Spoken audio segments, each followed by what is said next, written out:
Hello everyone, welcome back to my channel. As I was trying to record this video 3 times, believe me or not, I had some issues with playing the video from the gala that took place yesterday in Poland, in Warsaw.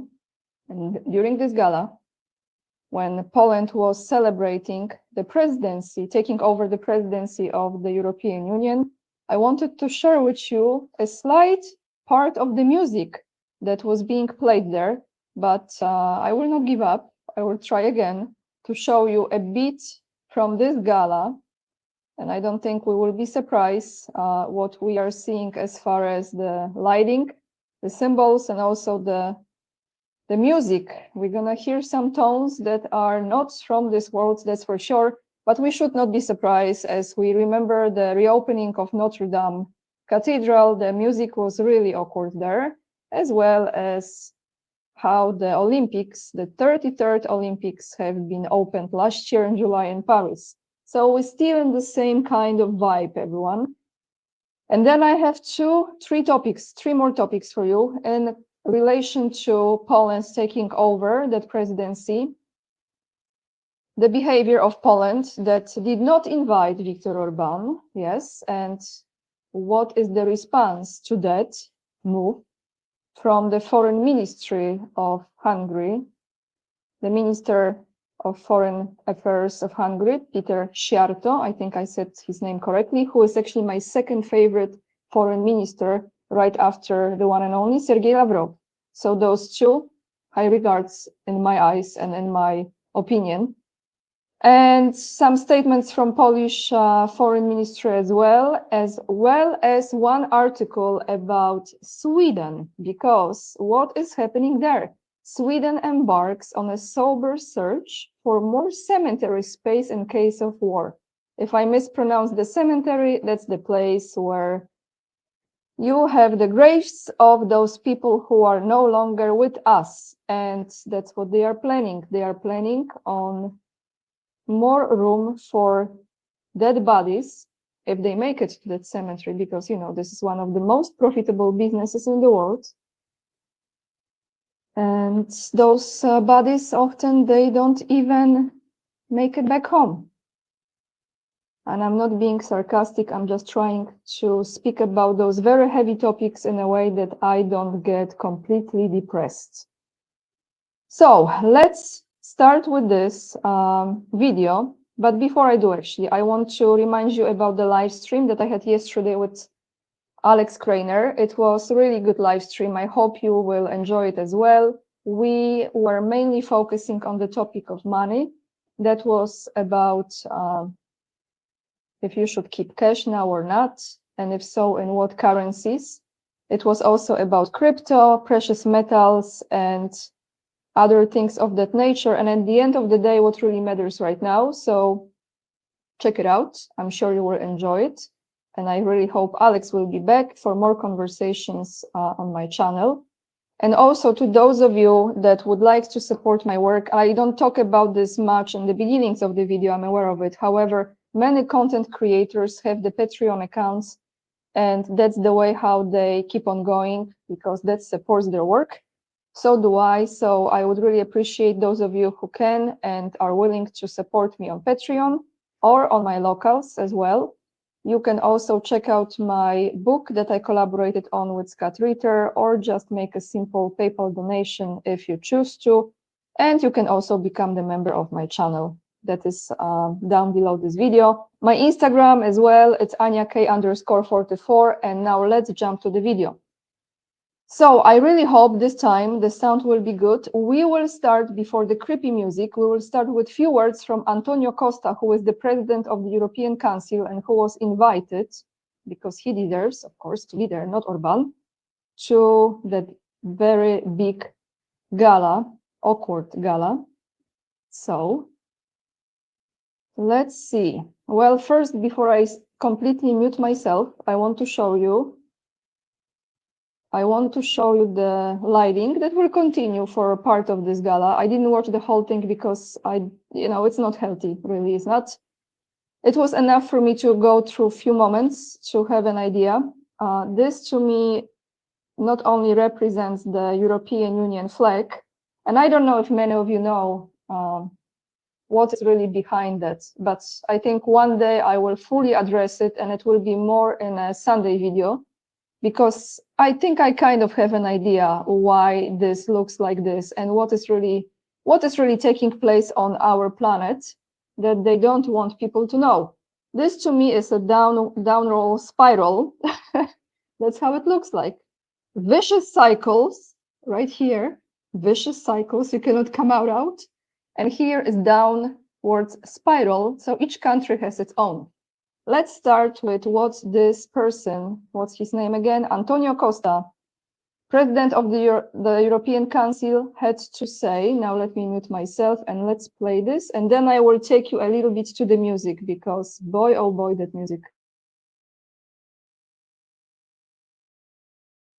Make the European Union stronger, because Poland is a source of resilience at a time when authoritarianism and populism threaten our values. The Polish people have been an inspiration and the force of resistance at a time when foreign interference threatens our democratic integrity. Because Poland has been at the forefront of Europe's defense capabilities that we need to develop to protect our countries, our societies, our values. In 2025, when we celebrate the 45th anniversary for the foundation of Solidarność, we must remember that the European Union is above all the union of countries, peoples, and values. Ladies and gentlemen, the motto of the Polish presidency is Security Europe. Our union was born as a project of peace after World War II, and we need to strengthen once again our security to ensure peace in Europe. Therefore, Ukraine must remain our top priority. This year, we must continue to stand with Ukraine as much as necessary for as long as it takes to win a comprehensive, just, and lasting peace. International law must prevail for the freedom of Ukrainian people and for our common security. Okay, few words from me. Do I have to add anything else? What to expect in the next 6 months, as Poland is being now in charge of the presidency of European Union? Like déjà vu, everyone, déjà vu, 1939, hello. I don't think this script is going to be successful. The same playbook over and over and over again. So I'm not gonna continue with this person here because, you know, just a mouthpiece for the same playbook. I will take you to the creepy music because this is the music that celebrates those kind of words.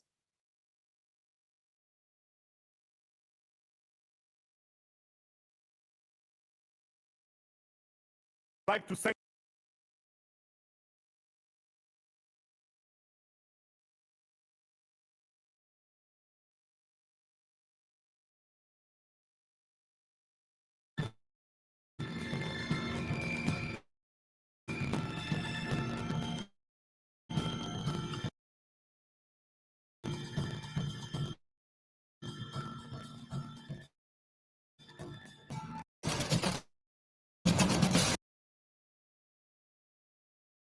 But you see, this is very interesting. So I think you can hear his voice very well, but you cannot hear this music. So I think this music is so demonic that I cannot even play it for you.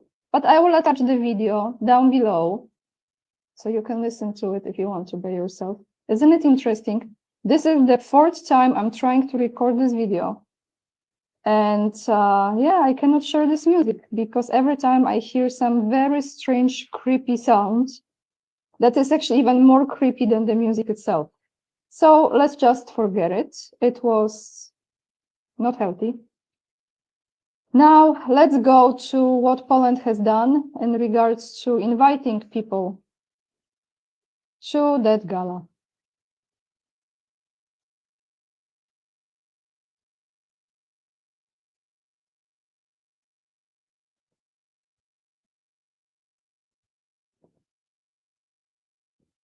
Here we go. This is from money.pl. Let me just refresh it so you can have some English translation right here. The Hungarian ambassador is not welcome. Firm reaction of the Polish government. The Hungarian ambassador is not welcome at the inauguration of the Polish presidency of the EU Council on Friday. The head of the Ministry of Foreign Affairs had issued a note on this matter, said the Deputy Minister for European Affairs Magdalena Sobkowiak-Czarnecka on TVP Info. We are waiting to see if a lower-ranking representative from the embassy will appear, she added. So lower-ranking fine, higher-ranking no. Please make it sense, because this doesn't make any sense to me. The Polish government does not want the Hungarian ambassador at the ceremonial takeover of the 6-month presidency of the European Union by Warsaw. This is the aftermath of the tension that arose between the countries after the decision of Viktor Orban's government, which granted political asylum to the wanted Law and Justice MP Marcin Romanowski. Anyway, so we have this. I think it was actually a blessing for those representatives from Hungary not to attend that painful, unhealthy, demonic, low-frequency tones event. But I will show you the response from the let's see what I have him. I think it's right here.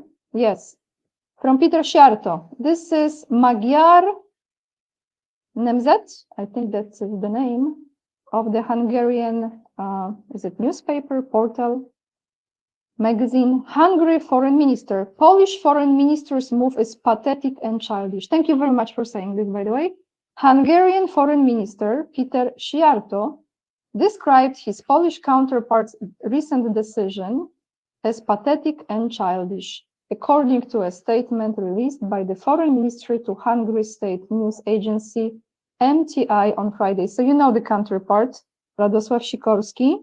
Thank you, USA. After the Nord Stream pipeline, poof, he tweeted that, and then he removed the tweet, but the tweet was there long enough for people to see it and make pictures of it. On Friday, during an interview with public broadcaster TVP Info, Magdalena Sobkowiak-Czarnecka, so this is the lady I just showed you in a previous article, Poland's Deputy Minister for European Affairs emphasized that due to Hungary granting asylum to Marcin Romanowski, Poland's former Deputy Minister of Justice, Hungary ambassador to Warsaw, would not be welcome guest at the opening gala of Poland's EU presidency.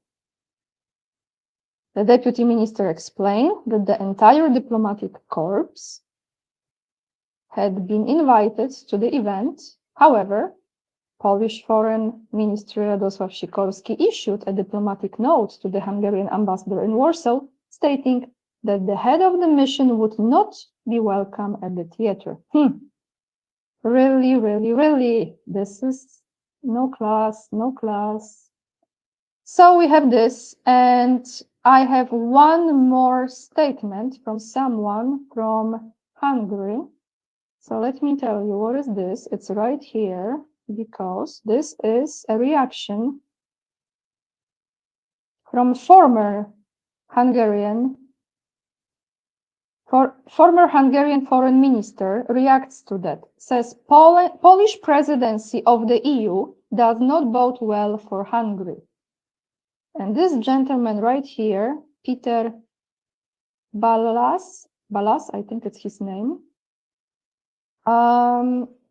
says this: the Polish presidency of the European Union does not bode well for Hungary.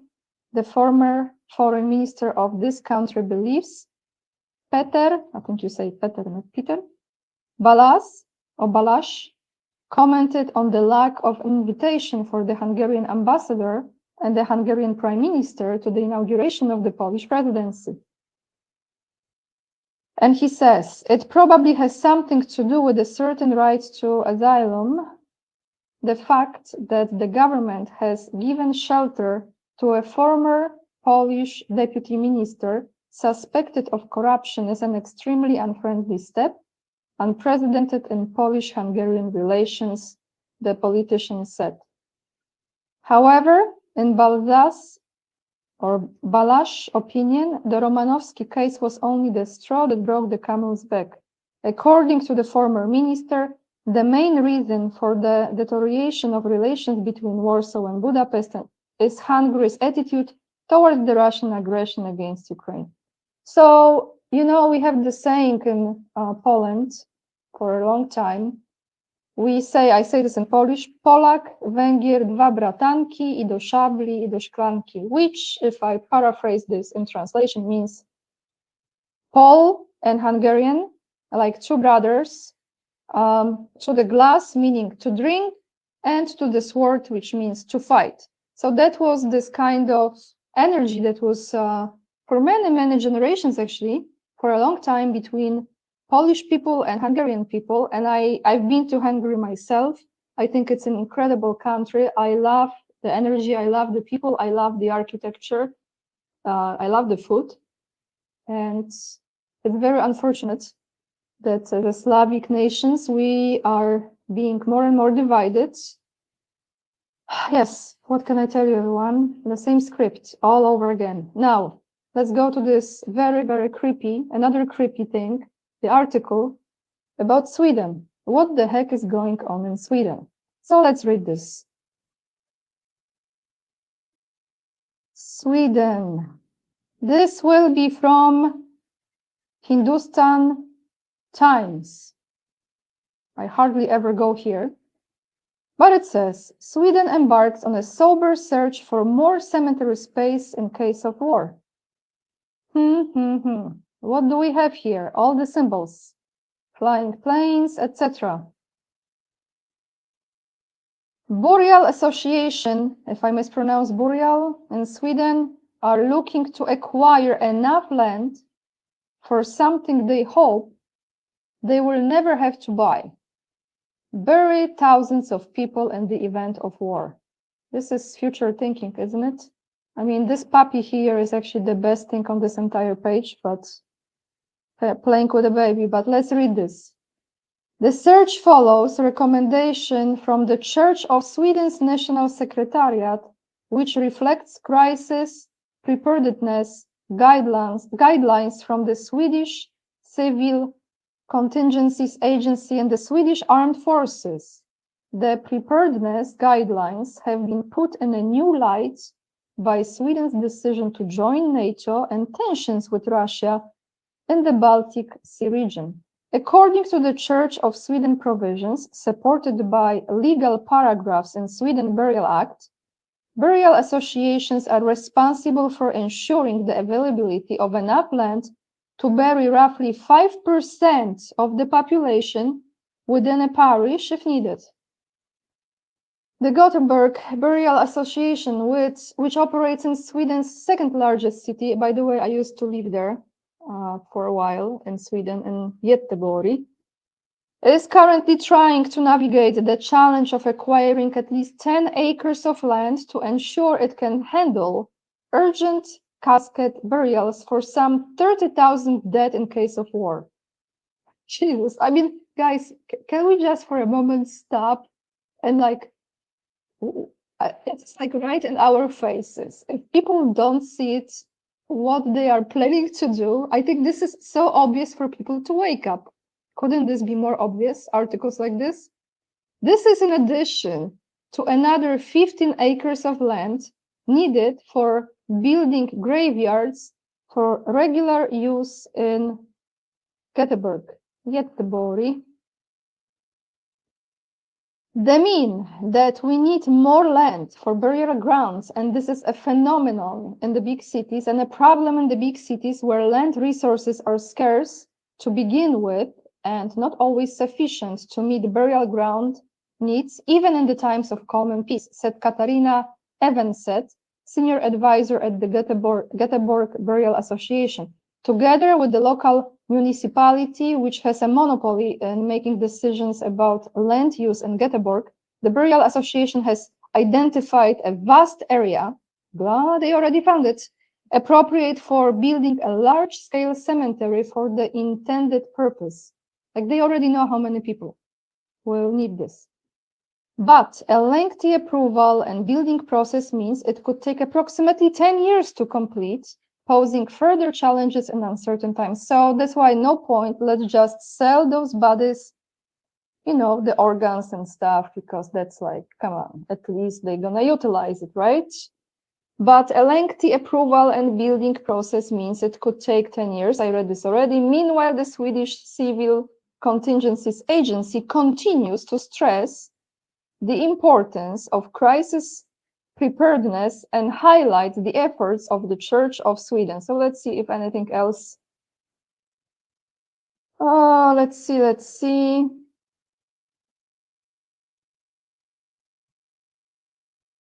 Sweden and Finland sent out updated civil preparedness guides in November with instructions on how to survive in war. Yeah, they will, for sure. The guides are similar to those in Denmark and Norway, though they don't mention Russia. Okay, I mean, I love sharing. I think we all get the point here. So what do you think? What do you think, everyone? Why they put out articles like this? It's like right in your face to wakey, because this makes no sense. And then they say, let's go, like we're gonna win. But just in case, we have to make sure there's enough land for all of you who will never come back. Now, I want to show you a video from Poland that I came across just before I started this recording, and it will be in regards to crimes, very, very disturbing crimes that are taking place on some wealthy Polish people. I don't think it's only on wealthy, but here is mention about wealthy people in this area, and I'm going to share. This is one of the most beautiful areas. I was there when I was a little girl, and I always wanted to go back there. Winesud. Beautiful historical place, beautiful castle, stunning city. You see how gorgeous? So where is this place, everyone? Let me show you. Because this video will be talking about crime that is taking place in this particular city. Here we have Winesud. Here is Podkarpacie. Here is Rzeszów. So let me just make it bigger. You can see it in a second. Rzeszów, just keep an eye on this. Here you have Krakow. And you will see the map of Poland, so it gives you an idea, a little bit closer. Okay, so we have Poland here, you can see the borders. Here we have Lwów. Here we have Winesud. And Rzeszów, which is a very large city in this region, right here, that has the airport that has been used for transportation of the military equipment that was going to Ukraine. So let's zoom it again. As you can see, Ukraine is right here. Przemyśl, Winesud, Rzeszów. Now, after you have the idea what region we are talking about, I will be sharing with you this video. You know, maybe I will turn off the sound because I had some issue with the sound before. So I will be reading you the translation of what this person says and who he is and what kind of crimes are taking place there. You will not see this on any media, especially not the mainstream media. So this person is MP for European Union. His name is Tomasz Buczek, and he's talking about issues that are taking place there. So he says, ladies and gentlemen, bandits. Let me just 1 second. Let me change the settings because sometimes it doesn't go as smooth. One moment, everyone. Okay, moment. Bandits from the east are terrorizing Podkarpacie. We can put forward such a thesis, and we are able to defend this thesis because it is, as Isabella, who is this lady on his left side, noted here, the second such a situation in Podkarpacie within half a year. In August of the previous year, 2024, in Sanok, there was a brutal incident at night. People were speaking with an Eastern accent, as quoted. At the time, the media attacked the entrepreneurs staying at the property with a large amount of cash in the houses. They were put. So I will explain, because sometimes this translation is it's off.